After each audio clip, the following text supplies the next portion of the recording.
Hey, it's me, and welcome to Trump Mafia. Now, the number one fake news story is the Russian hack story. And liberals push it because it's meant to explain why Hillary lost, and also to give psychotic liberals talking points to delegitimize President Trump, to resist, quote unquote, and to be rude and insulting to the President of the United States. And so it's very sad, right, to have them peddling lies. So they must also destroy the truth. Now, 3 Muslim IT professionals were caught in Congress.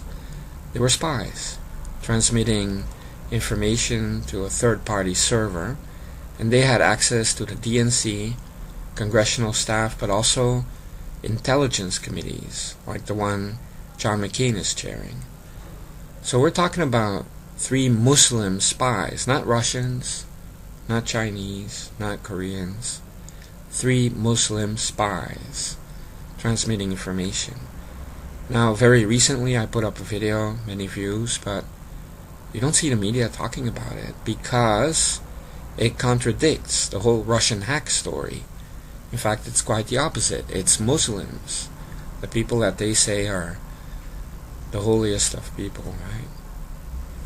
Now, recently it has been discovered, though, that one of the Muslims received $100,000 from an Iraqi lawmaker, even though the Democrats in Congress were paying these guys like $500,000 for a salary, right?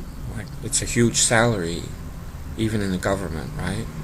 But they were receiving that salary, and on top of that, one of the Muslims was taking money from an Iraqi lawmaker. And that is just what was discovered. I mean, they could have been selling information to Iranians, to Saudis, to anyone, basically. So they had access to the DNC, and they hacked the DNC. Now, the whole story was that Russia hacked the DNC, right?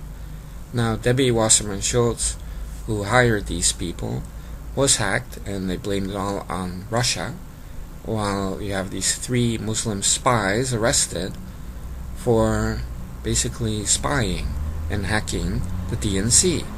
So why is this on the down low? Very obviously, it destroys the whole fake news narrative of Russians hacking, right? You have Muslims hacking. Now, worse, you have these hackers who had information, and let's just call them spies, right, to the intelligence committee of John McCain. And John McCain should know that loose lips sink ships.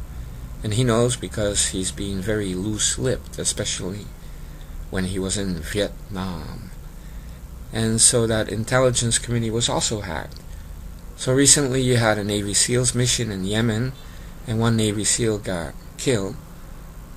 So it's very possible that maybe Yemen or Iran paid for information and got it from those Muslim spies in Congress who were spying on John McCain. So because he was unaware or careless, that information came to those people in Yemen that a heads up, a Navy SEAL got killed. So we're talking about recklessness. We're not only talking about lying and covering it up to protect their fake news Russian hack story, but we're talking about a kind of carelessness with secrets and intelligence that leads to people getting killed.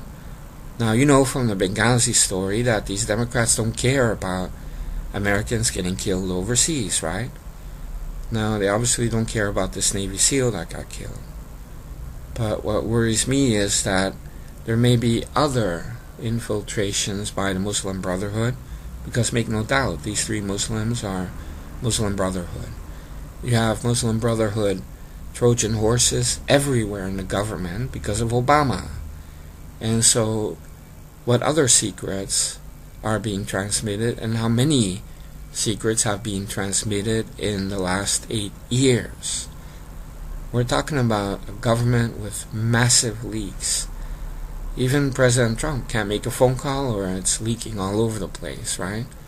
So Democrats are showing that they're not only careless, they don't care about the United States, or security, or intelligence.